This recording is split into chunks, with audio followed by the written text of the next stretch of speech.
On nous explique tous les jours que l'IA n'est qu'un outil, un perroquet ultra performant entraîné sur des milliards de données.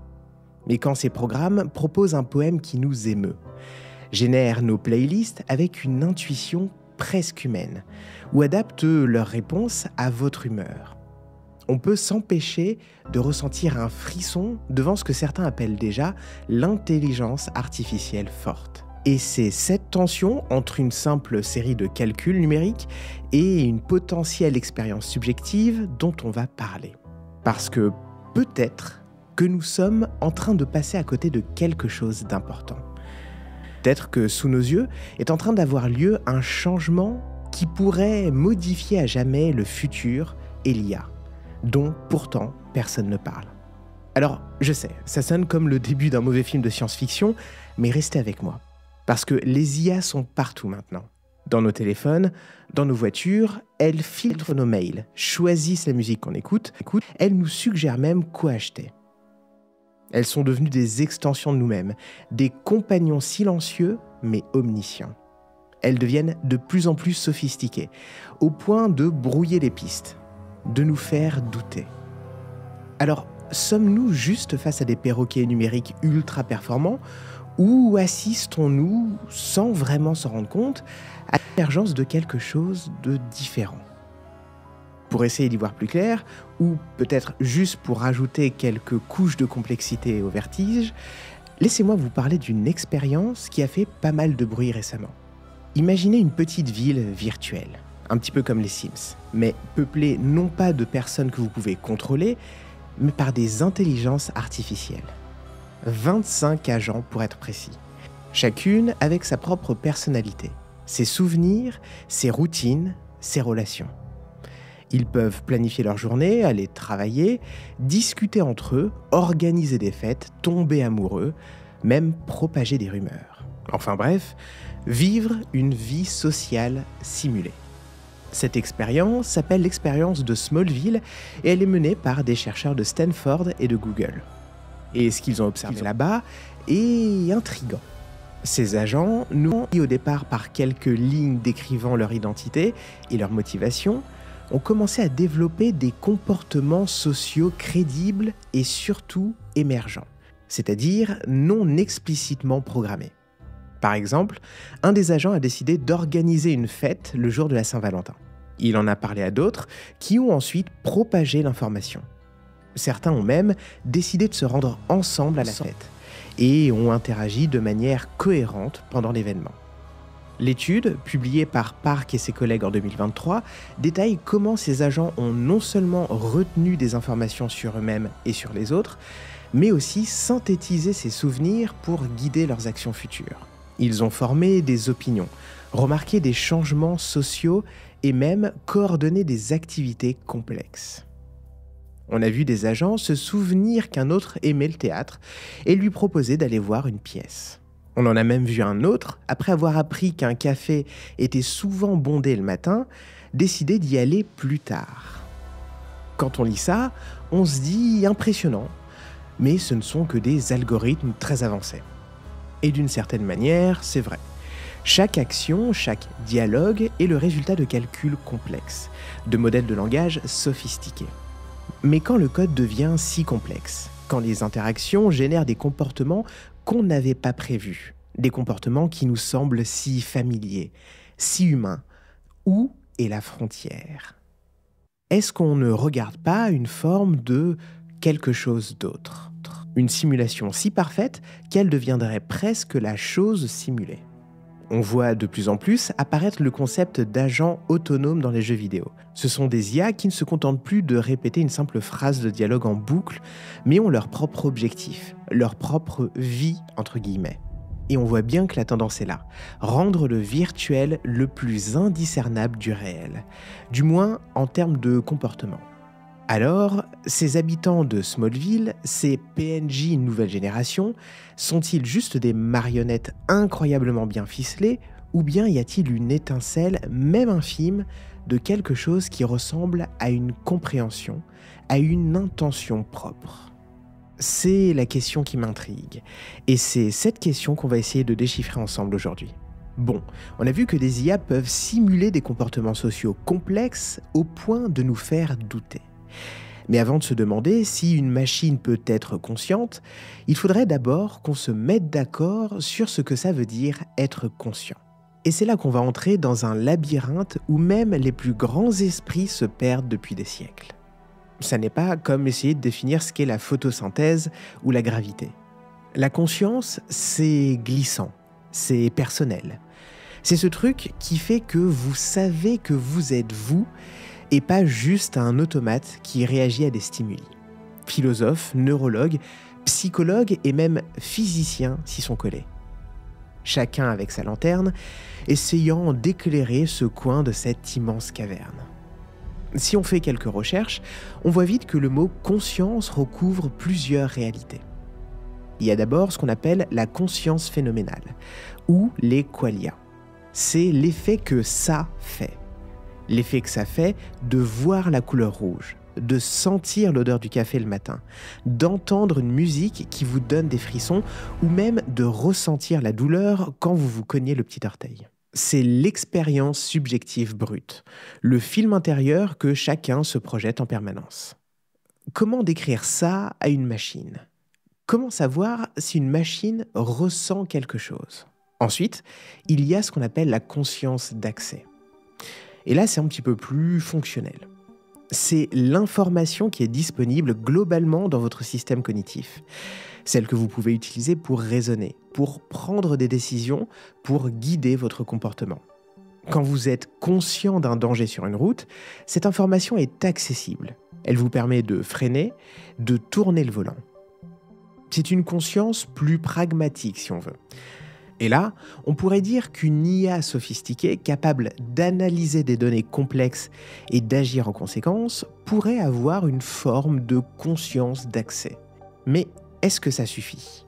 Et puis, il y a la conscience de soi. Le fait de se reconnaître comme un individu distinct, avec une histoire, une identité, des pensées qui vous sont propres. Le fameux test du miroir, où l'on regarde si un animal ou un enfant se reconnaît dans un miroir, est une tentative, bien que débattue, d'évaluer cette conscience de soi. Est-ce qu'une IA pourrait un jour dire « je suis » et que ce « je » ait la même profondeur, la même signification que la nôtre ? Vous voyez le problème ? Avant même de parler d'IA, on n'est même pas d'accord entre nous, humains, sur ce qu'est la conscience. Alors, comment la mesurer ? Comment savoir si une entité, qu'elle soit biologique ou artificielle, est consciente ou non ? Le test de Turing, proposé par Alan Turing en 1950, est une tentative. L'idée est simple. Si une machine peut converser avec un humain sans que ce dernier puisse dire avec certitude s'il parle à une machine ou à un autre humain, alors la machine peut être considérée comme intelligente. Mais intelligente, est-ce que ça veut dire consciente ? Beaucoup pensent que non. On y reviendra d'ailleurs avec la fameuse expérience de la chambre chinoise, qui est une critique assez radicale du test de Turing comme mesure de la compréhension réelle. D'autres approches, plus récentes, tentent de trouver des marqueurs objectifs. Par exemple, la théorie de l'information intégrée, proposée par Giulio Tononi, suggère que la conscience est liée à la capacité d'un système à intégrer une grande quantité d'informations de manière complexe et unifiée. Plus un système peut intégrer d'informations de cette manière, plus son niveau de conscience, son phi, sera élevé. C'est une théorie fascinante, mais elle est encore extrêmement débattue et difficile à tester empiriquement, surtout sur des systèmes aussi complexes qu'un cerveau ou une IA avancée. Et notre cerveau, justement, parlons-en. Cette machine biologique d'1,5 kg faite de milliards de neurones qui s'échangent des signaux électriques et chimiques. Comment est-ce que ce réseau complexe, cette soupe biochimique, peut donner naissance à l'expérience subjective de la symphonie de Beethoven, à la douleur d'un deuil ou à la joie d'une réussite ?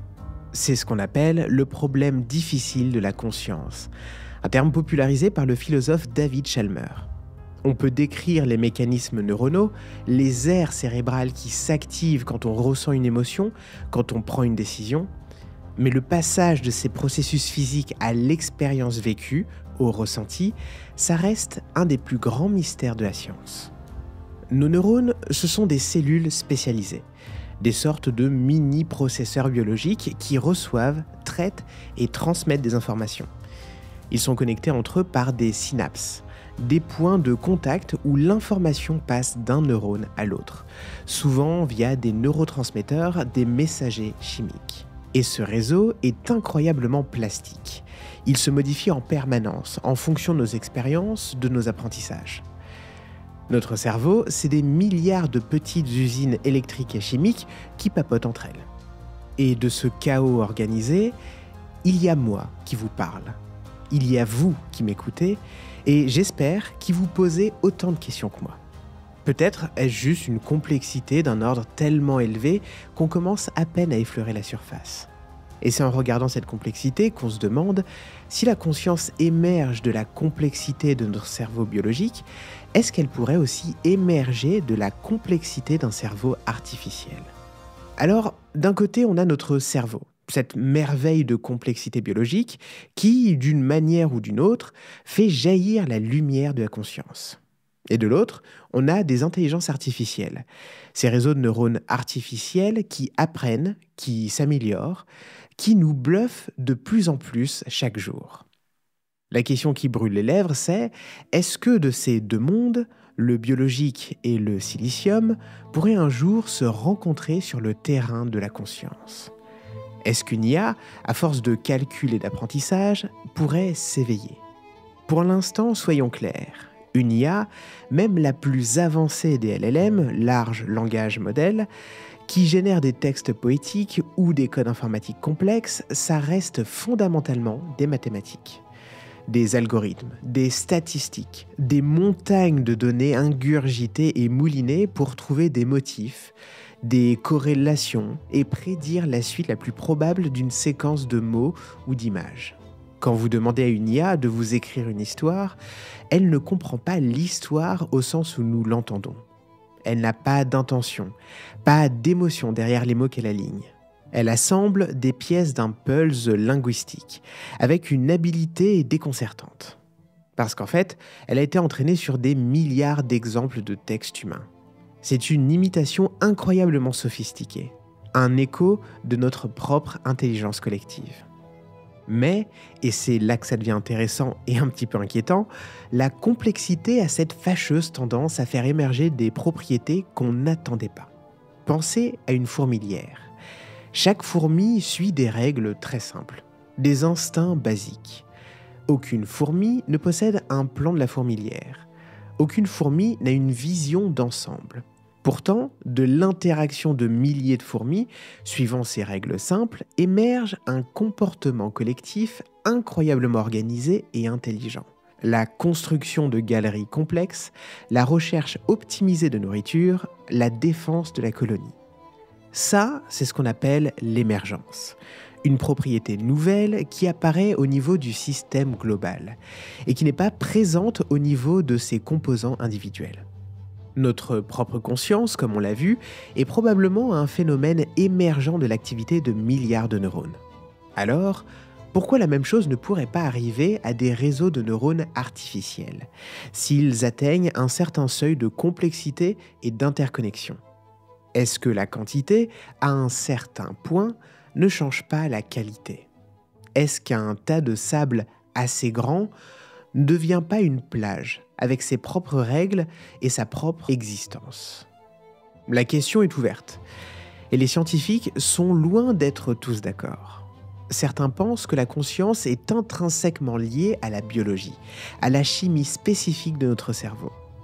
D'autres, les fonctionnalistes, pensent que si on arrive à reproduire la bonne organisation fonctionnelle, le bon programme en quelque sorte, alors la conscience pourrait émerger, quel que soit le substrat, que ce soit des neurones de carbone ou des transistors de silicium.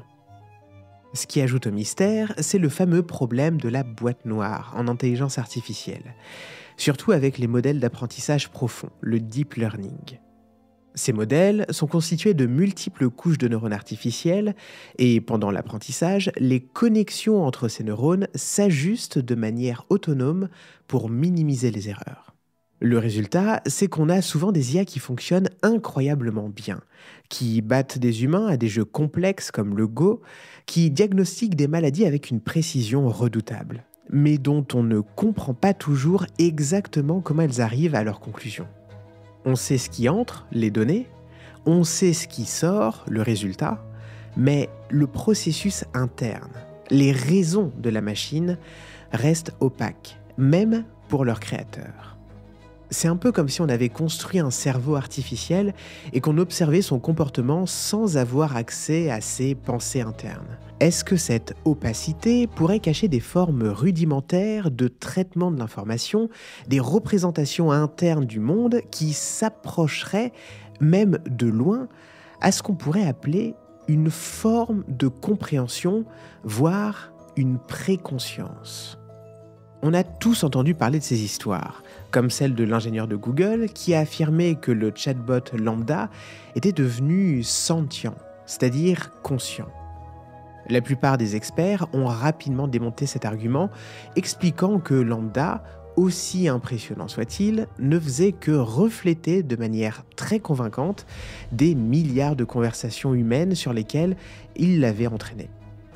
Mais ces épisodes, même s'ils relèvent plus de l'anthropomorphisme que d'une réelle percée vers la conscience artificielle, montrent bien le trouble que ces technologies sèment. Elles nous poussent à nous interroger sur notre propre nature, sur ce qui nous rend uniques.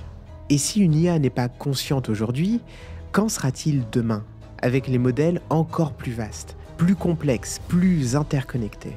Le chemin des mathématiques pures vers une possible émergence de quelque chose qui nous ressemble est peut-être plus court que ce qu'on s'imagine.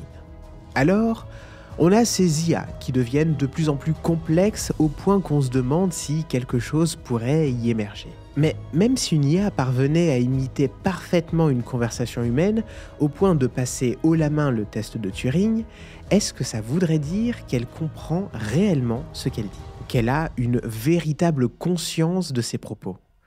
C'est là qu'intervient une des expériences de pensée les plus célèbres et les plus débattues de la philosophie de l'esprit. La chambre chinoise, imaginée par le philosophe John Searle dans les années 80. Imaginez la scène. C'est assez simple, mais très efficace. Vous êtes enfermé dans une pièce, seul. Vous ne parlez pas un mot de chinois. Vraiment pas une bride. On vous glisse sous la porte une feuille de papier couverte de symboles chinois, de questions en fait. Dans la pièce, vous avez un énorme manuel, un livre de règles écrit dans votre langue, disons le français. Ce manuel vous dit, si vous voyez telle série de symboles chinois, alors écrivez telle autre série de symboles chinois en réponse. Vous n'avez aucune idée de ce que ça signifie, ni des questions, ni des réponses. Vous ne faites que suivre les instructions à la lettre, comme un ordinateur qui exécute un programme. Vous manipulez des symboles en fonction de leur forme, de leur syntaxe, sans jamais accéder à leur sens, à leur sémantique. Maintenant, imaginez que ce manuel de règles est tellement bien fait, tellement complet, que les réponses que vous produisez en suivant scrupuleusement les instructions sont parfaites. Tellement parfaite qu'une personne à l'extérieur de la pièce, qui parle couramment chinois, est absolument convaincue de converser avec un locuteur chinois intelligent et compréhensif. Vos réponses sont pertinentes, cohérentes, elles ont du sens pour elle. Du point de vue extérieur, vous avez réussi le test de Turing version chinoise. Mais vous, à l'intérieur, vous n'avez toujours pas compris un seul mot de chinois. Vous êtes simplement un automate de symboles. L'argument de Searle est le suivant. L'homme dans la chambre, c'est l'ordinateur. Le manuel de règles, c'est le programme. Si l'homme dans la chambre ne comprend pas le chinois et se contente de faire tourner le programme, alors l'ordinateur, en faisant tourner le même programme, ne comprendra pas non plus.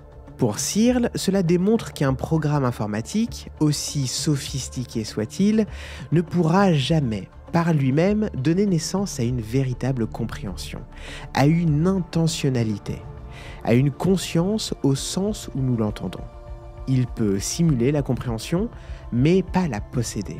La manipulation syntaxique des symboles ne suffit pas à créer la sémantique, le sens. C'est une attaque frontale contre l'idée d'une IA forte, celle qui prétend qu'un programme correctement conçu est un esprit, qu'il peut penser et comprendre de la même manière que nous. Searle dit que non. Pour lui, il manque quelque chose d'essentiel, quelque chose que les cerveaux biologiques possèdent et que les programmes informatiques n'ont pas. Alors là, on pourrait se dire que l'affaire est pliée, mais pas si vite. Parce que la chambre chinoise a suscité une tollée de réponses et de critiques. Et l'une des réponses les plus intéressantes, celle que Searle avait d'ailleurs anticipée et baptisée « réponse du système », c'est celle qui nous intéresse particulièrement ici, surtout après avoir parlé d'émergence. La réponse du système dit en substance « Ok, Searle, l'homme dans la pièce ne comprend pas le chinois. On est d'accord. Mais c'est pas l'homme qui est censé comprendre, c'est le système en entier. L'homme dans la pièce, avec le manuel, des règles, avec les feuilles de papier, avec les crayons. C'est cet ensemble, cette chambre chinoise dans sa totalité, qui comprend le chinois. L'homme ne serait qu'un composant, un petit peu comme l'unité de traitement, le CPU d'un ordinateur. Le CPU tout seul ne comprend rien. Mais l'ordinateur dans son ensemble, avec ses logiciels, sa mémoire, ses périphériques, peut exécuter des tâches qui demandent une forme de compréhension. C'est une idée puissante parce qu'elle fait écho à ce qu'on disait sur l'émergence. La compréhension, la conscience, ne serait pas localisée dans un seul composant, mais serait une propriété d'un système global, le résultat d'interactions complexes sur différentes parties. Prenez par exemple un neurone de votre cerveau. Un seul neurone, isolé, n'est pas conscient. Il ne pense pas, il ne ressent rien. Mais assemblez-en des milliards, connectez-les de la bonne manière, et hop, la conscience apparaît. Ou du moins, c'est ce qu'on suppose. Alors, pourquoi pas pour la chambre chinoise ? L'homme est le processeur. Le manuel et le programme, les papiers sont la mémoire vive et le disque dur. Et l'ensemble du système, lui, comprend le chinois. Searle, bien sûr, n'est pas convaincu par cette réponse. Il a d'autres arguments, notamment l'idée que la conscience est fondamentalement un phénomène biologique lié aux pouvoirs causaux spécifiques de la matière cérébrale. Pour lui, on ne peut pas juste reproduire la fonction. Il faut aussi le bon type de matériel. Le silicium ne pourrait jamais faire ce que le carbone fait dans nos têtes. Mais cette affirmation est elle-même très débattue. Si la conscience est une question d'organisation et de traitement de l'information, pourquoi serait-elle limitée à un seul type de substrat biologique ? La chambre chinoise, au final, ne résout pas le débat, mais elle le cristallise. Elle nous force à nous demander ce que signifie vraiment comprendre, ce que signifie vraiment penser. Est-ce une simple capacité à traiter l'information de manière appropriée ou est-ce qu'il y a quelque chose de plus ? Une expérience subjective interne, un effet de qu'est-ce que ça fait d'être un système pensant ? Et si une IA un jour nous parle avec une sagesse et une profondeur qui nous dépassent, mais qu'elle est construite sur un des principes comme ceux de la chambre chinoise, devons-nous conclure qu'elle ne ressent rien, qu'elle n'est qu'un écho vide ? Ou devons-nous admettre que notre définition de la compréhension et de la conscience doit peut-être aussi évoluer ? On a discuté de pas mal de choses et maintenant on se retrouve un petit peu comme au début, face à ce miroir numérique que nous tendent les IA. Un miroir qui reflète notre propre capacité, nos propres biais, notre propre esprit et nos propres peurs. Ces machines apprennent à une vitesse vertigineuse. Elles créent de l'art, de la musique, du code. Elles conversent, elles argumentent, elles nous surprennent. Elles nous ressemblent parfois. Trop, pas assez. La vérité, c'est qu'on navigue à vue, dans un brouillard épais où les certitudes d'hier sont les questions d'aujourd'hui. Le problème, c'est peut-être pas tant de savoir si une IA peut devenir consciente. C'est une question fascinante, bien sûr, et les débats vont continuer à faire rage pendant des décennies, voire des siècles. Non. Le problème, c'est que même si une IA développait une forme de conscience, une expérience subjective qui lui est propre, comment est-ce que nous le saurions ? Nos outils pour sonder la conscience sont déjà si limités pour nos semblables humains, et encore plus pour les animaux. Alors pour une intelligence radicalement différente, née du silicium et des algorithmes, construits sur des principes que nous maîtrisons à peine, comment serions-nous ? Sommes-nous condamnés à l'anthropomorphisme, à projeter nos propres caractéristiques sur tout ce qui semble tant soit peu intelligent ? Ou à l'inverse, est-ce que nous risquons pas de passer à côté d'une forme de conscience émergente simplement parce qu'elle ne se manifeste pas comme la nôtre ? Parce qu'elle n'aurait pas les mêmes désirs, les mêmes peurs et même la même façon d'être au monde ? Si une conscience ne crie pas sa douleur ou sa joie de la même manière dont nous l'entendons, est-ce que ça n'existe pas pour autant ? On a des théories, des expériences de pensée, des débats enflammés, mais la conscience, ça reste ce truc élusif, ce fantôme dans la machine, ou peut-être seulement dans la nôtre, pour l'instant. Et pendant qu'on débat, la technologie, elle, avance, sans nous attendre. Elle tisse sa toile de plus en plus complexe, de plus en plus intégrée à nos vies.